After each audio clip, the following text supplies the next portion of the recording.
কোটা সংস্কার ও সরকার বিরোধী আন্দোলন ঘিরে উত্তাল পরিস্থিতি বিবেচনা করে স্থগিত করা হয়েছিল এইচএসসি ও সমমানের পরীক্ষাগুলো। এবার এই পরীক্ষাগুলোর নতুন সময়সূচি প্রকাশ করা হয়েছে।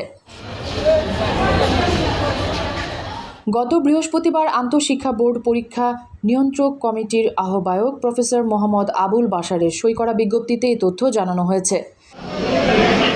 প্রকাশিত নতুন সূচি অনুযায়ী স্থগিত পরীক্ষাগুলো শুরু হবে আগামী 11 সেপ্টেম্বর থেকে।